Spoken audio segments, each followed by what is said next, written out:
আমাদের খাদিজা এডিটিং এর সকল প্রকার পার্ট গল্প দেখতে আমাদের চ্যানেলটি সাবস্ক্রাইব করে পাশে থাকা বেল আইকনটিতে ক্লিক করে অল নোটিফিকেশন অন করে দিন।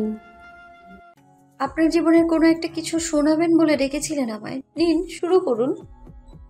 রায়ান আচমকা নবনীর মুড সুইংয়ে ভীষণ অবাক হলো। এই মেয়ের মনের আকাশে এই মেঘ তো এই রোদ্দুর, ক্ষণেই বৃষ্টি, ক্ষণেই আবার প্রখর সূর্যালোক, বড্ড আনপ্রেডিক্টেবল।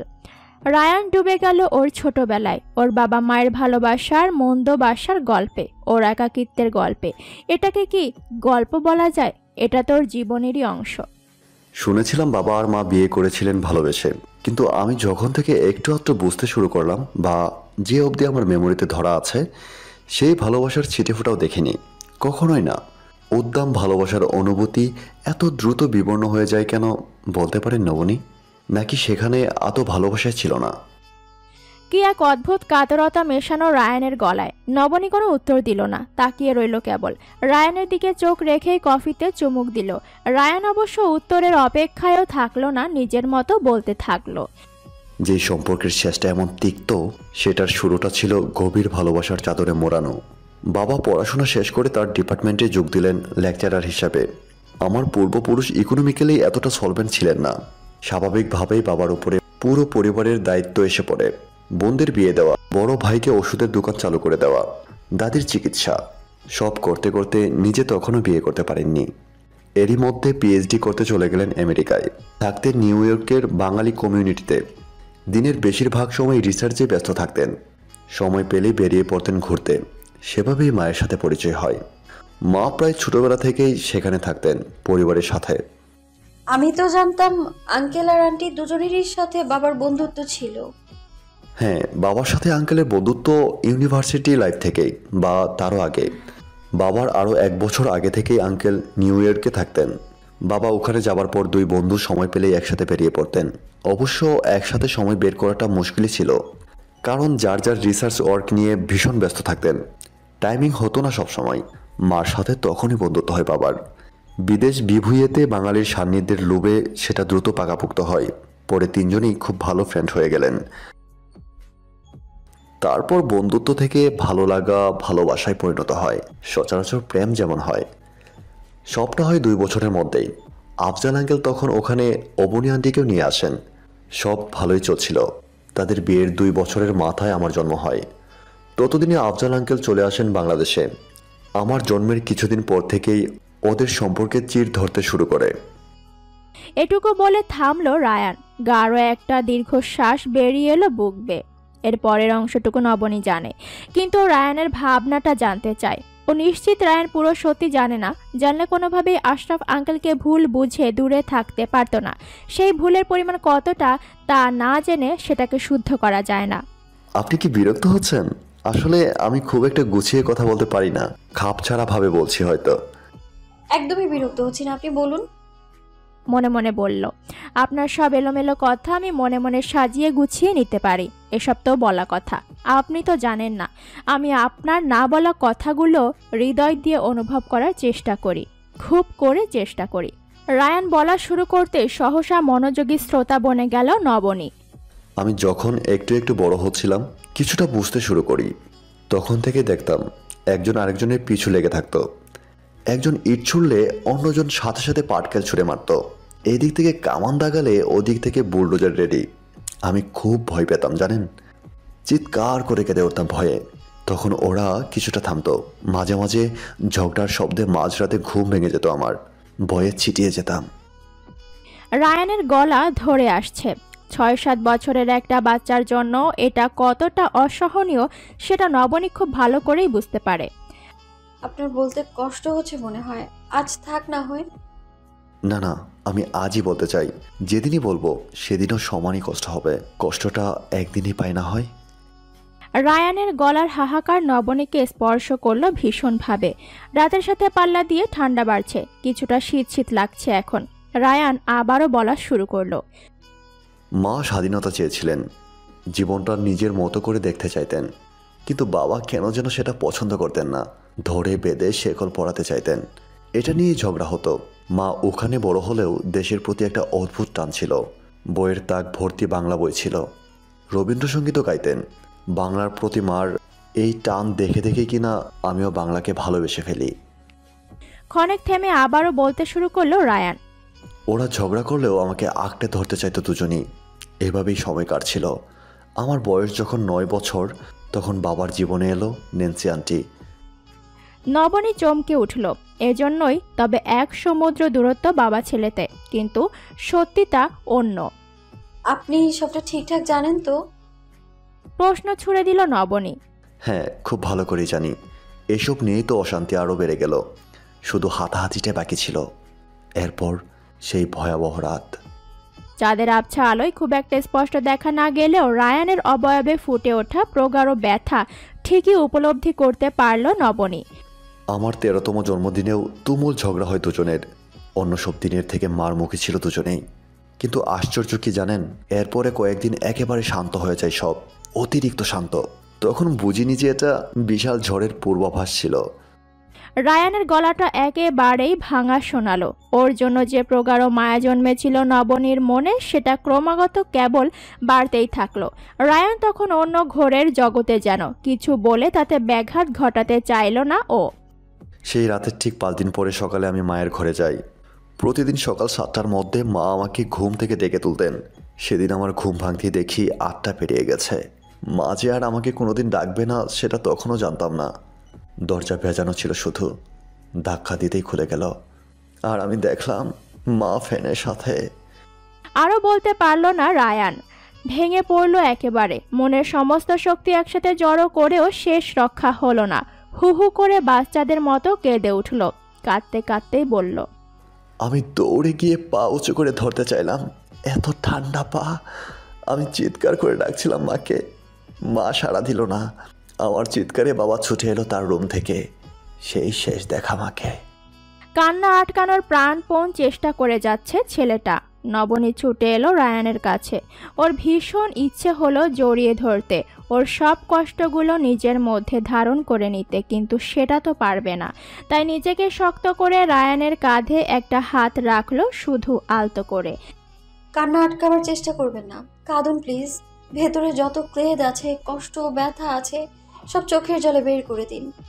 মাঝে মাঝে কাঁদতে হয়, খুব করে কাঁদতে হয়, ভেতরটা হালকা লাগে তাতে। ছেলেদের কাঁদতে নেই, এই কথার সাথে একমত নয় নবনী।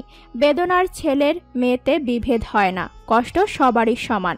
কান্না সবসময় দুর্বলতার প্রকাশ নয়, ভেতরে চাপা যন্ত্রণা বের করতেও এটা ভীষণ সাহায্য করে। নবনী জানে এরপরে রায়ান প্রায় বছর খানেক ট্রমাটাইজড হয়ে পড়েছিল, ঘুমের মধ্যে চিৎকার করে উঠত। সাইকিয়াট্রিস্টের সাথে কাউন্সেলিং করে করে স্বাভাবিক হয়েছে। অনেক সময় লেগেছিল সেটা কাটিয়ে উঠতে। কিছুক্ষণের মধ্যেই নবনীকে অবাক করে দিয়ে একেবারে স্বাভাবিক হয়ে গেল রায়ান। মা চলে যাওয়ার 1 বছরের মাথায় বাবা বিয়ে করেন নেন্সি আন্টিকে। উনি সবসময় সিম্পেথি দেখাবার চেষ্টা করতেন, অথচ সব তার জন্যই হলো। আমি এসব একেবারেই নিতে পারতাম না, খুব রাগ হতো। মায়ের সাথে বাবার সারাক্ষণ ঝগড়াঝাটি লেগে থাকতো। ওনার সাথে বাবা কি হেসে হেসে কথা বলতো, তখন আমার মনে হতো পুরো পৃথিবীটাই বুঝি করুণা করছে আমাকে আর আমার মাকে। আপনি কি কখনো আঙ্কেলকে জিজ্ঞেস করেছিলেন কেন রেবেকা আন্টি এমন করেছিলেন? কেন জিজ্ঞেস করতে যাব, সবটা তো আমি নিজেই দেখেছি। সব দেখা কি সবসময় সত্যি হয়? খালি চোখের দেখায় কত যে ভুল থাকে সেটা জানেন না? আমার দেখায় কোনো ভুল নেই। আর ওনার যদি ভুল না থাকতো উনি কেন নিজেকে ডিফেন্ড করতে আসেননি এত বছরে? নবনীর ইচ্ছে করলো সব সত্যিটা বলে দিতে, কিন্তু নিজের মায়ের সম্পর্কে এমন কিছু শুনলে ছেলেটা আরেকবার ভেঙে গুড়িয়ে যাবে। আঙ্কেলও সেজন্যই কিছু জানাননি, সব দায় নিজে নিয়েছেন। তবুও ছেলেটা ভালো থাক। আবার ভেঙে যাবার চাইতে আশরাফ আঙ্কেল দূরত্বকেই বেছে নিয়েছেন। এই যে ভরা জোছনা চারপাশে দেখছেন, কি অদ্ভুত সুন্দর আলো। এই আলোর ছিটে ফুটাও আমার ভেতরে প্রবেশ করে না। আমার ভেতরটা ঘুটঘুটে অন্ধকারে ঢাকা একটা কৃষ্ণগহ্বর। হাহাকার মেশানো গলায় বলল রায়ান। সেটা তো আপনি চাঁদের উল্টো পিঠে আছেন বলে। চাঁদের উল্টো পিঠে জ্যোৎস্না থাকে না, ঘুটঘুটে আধারে ঘেরা থাকে। একটু চেষ্টা করে এ পাশটায় আসুন, দেখবেন আপনার হৃদয় কতটা আলো ঝলমলে হয়ে উঠবে। কৃষ্ণ গহ্বর মিলিয়ে গিয়ে সূর্য উঁকি দেবে। উদ্ভ্রান্ত দৃষ্টিতে নবনীর দিকে তাকালো রায়ান।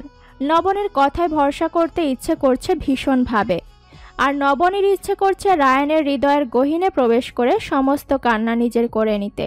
রায়ানের কষ্টগুলো যদি নিজের হৃদয় বিছিয়ে দেয় সেখানে জমাতে পারত, কিন্তু ও তো নিরুপায়, অক্ষম, অসহায়ত্বের সমস্ত হৃদয় হুহু করে উঠল নবনীর। চোখের জলে একাকার হচ্ছে বারবার। ভালোবাসার মানুষকে এত অসহায় করে দেয় কেন? ভালোবাসেন কাউকে? সহসা নবনীর এই প্রশ্নটা রাতের নৈশব্দকে খান খান করে দিল যেন। রায়ান এমন প্রশ্নের কোনো হেতু খুঁজে পেল না ঠিকই, কিন্তু ওর মন যেন আজ সব বলে দেব এমন একটা পণ করে বসে আছে। ওরা চুপচাপ বসেছিল প্রায় বহুক্ষণ। এই অদ্ভুত সুন্দর জ্যোৎস্না রাতে নিজের প্রগাঢ় মনের কষ্টগুলোকে এভাবে বিছিয়ে দিতে পেরে যেন হালকা লাগছে অনেক। মিষ্টি আলোটা ওর হৃদয়ের ক্ষতগুলোয় প্রশান্তির প্রলেপ বুলিয়ে দিচ্ছে যেন। সামনে দাঁড়ানো এই কঠিন হৃদয়ের মেয়েটাও যেন লুকানোর সমস্ত মায়া দিয়ে রায়ানের ভেতরে জমা ব্যথার উপশম ঘটাবার চেষ্টায় মাতবে, এটাও ঘুণাক্ষরেও ভাবেনি। ওদের ভালোবাসার ওরকম পরিণতি দেখে কখনো সাহস পাইনি, তবে চেষ্টা যে করিনি তা না। রিলেশনশিপে ছিলাম, মন থেকে সাড়া পাইনি কেন যেন। পরে আরেকটাবার চেষ্টা করেছিলাম, সেম রেজাল্ট। এরপর আর সে মুখও হয়নি। তাছাড়া মনের বাইরে গিয়ে শুধু শুধু সম্পর্ক বহন করার কোনো মানে হয় না। রায়ানের গলাটা কি কিছুটা কেঁপে উঠল। নবনী এমনিতে ভয়ঙ্কর সাহসী মেয়ে, কিন্তু রায়ানকে এখন সত্যিটা বলার সাহস করে উঠতে পারল না। কারণ সত্যটা স্পোর্টিংলি রিসিভ করার জন্য কতটা ক্যাপাবিলিটি ছেলেটার আছে এটার সম্পর্কে ও এখনও যথেষ্ট সন্দিহান। এসব বলে এই গুড়িয়ে যাওয়া হৃদয়কে আরেকবার চূর্ণ করে দিতে চায় না ও। ভালোবাসার মানুষের ভেঙে চুরে গুড়িয়ে যাওয়া দেখার মতো এতটা সাহস এখনও মেয়েটার হয়নি। ভরা জ্যোৎস্না যেন আজ বান ডেকেছে। এই জ্যোৎস্না লোকের একটা বিশেষত্ব আছে, সবকিছু যেন বড্ড বেশি স্পষ্টভাবে দৃশ্যমান, কিন্তু সূক্ষ্মভাবে কোনো কিছু দেখতে গেলে সব কেমন অস্পষ্ট, ঝাপসা। একই সাথে স্বচ্ছতা আর অস্বচ্ছতা মেলানো মেশানো, কি অদ্ভুত কম্বিনেশন। এ অস্পর্শ স্পষ্ট আলোকেও রায়ানের অবয়ব ফুটে ওঠা অবর্ণনীয় কষ্টের ছাপ নজর এড়ালো না নবনীর। আমি জানি অবনী আন্টিকে নিয়ে আপনার কষ্ট আছে। মা হারানো সবার কষ্টটা আমি ঠিকই উপলব্ধি করতে পারি, কিন্তু আপনার নিজের চোখের সামনে নিজের মায়ের অমন ক্ষয়ে ক্ষয়ে চলে যাওয়া দেখবার অসহনীয় কোনো স্মৃতি নেই। তাছাড়া আপনার মাথার উপরে বাবার শক্ত হাত ছিল, আমার পাশে কেউ ছিল না। নিজেই নিজেকে ভেঙেছি, নিজেই নিজেকে জুড়েছি, এরপর আবার ভেঙে গিয়েছি। কি এক অদ্ভুত বিষাদী সুরে কথাগুলো বলল রায়ান। আশরাফ আঙ্কেল সবসময় আপনার পাশে থাকতে চেয়েছেন, ভালোবেসেছেন, কিন্তু আপনি তাকে কতটা সুযোগ দিয়েছিলেন? এত কিছুর পরেও কেন সুযোগ দেব আমি? সে একটা খুনি। আত্মহত্যায় প্রভোগ করাটাকে আমি খুন বলে মনে করি। যতবার উনি আমার সামনে আসেন, আমার চোখে মায়ের সেই দুঃসহ ছবিটাই বারবার ভেসে উঠেছে। খ্যাপাটে গলা রায়ানের। নবনী চমকে গেল। এতটা দায় নিয়েও কেন ছেলেকে সব বলছে না আশরাফ আঙ্কেল? ওর যেন সহসা রোগ চেপে গেল। আপনি কিচ্ছু জানেন না রায়ান, কখনো জানার চেষ্টাও করেনি আপনি। সারা জীবন নিজের এক পেশে ধারণাকে পুষে রেখেছেন আপনি, আর দায়ী করছেন এমন একজনকে যার এততে খুব একটা দোষই নেই। জেদি গলায় বলল নবনী। রাগ মাথায় উঠলে নিজের মধ্যে থাকে না ও। কি বলতে চাইছেন স্পষ্ট করে বলুন।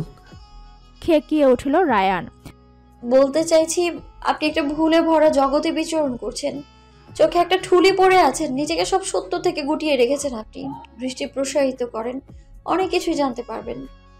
হেয়ালি আমার একেবারে পছন্দ নয় নবনী, কথা শেষ করুন। রায়ানের গলা নাছোড়বান্দা সুর। ওই খুনি লোকটা। শেষ করতে না পারে রায়ান, তার আগে খিচিয়ে উঠল নবনী। আশরাফ আঙ্কেলের দোষ ছিল না, সমস্যা ছিল রেবেকা আন্টির। মানসিকভাবে অসুস্থ ছিলেন তিনি, আর তার জন্য একজনের। আর একটাও বাজে কথা শুনতে চাই না আমি কি করে ভেবেছিলাম আপনি আমার বন্ধু হওয়ার যোগ্য? আপনার কাছে ঝগড়ায় জেতাটাই বেশি ইম্পর্ট্যান্ট, আমাকে খোঁজাতে পারাটা ইম্পর্ট্যান্ট। এই জন্য কারো দুর্বলতা নিয়ে ফালতু মজা করতেও বাদে না, তাই না?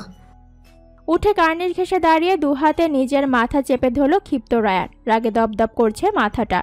রায়ানের এমন ভাবনায় নবনী ভীষণ আহত হলো, হৃৎপিণ্ডে খচখচ করতে লাগলো।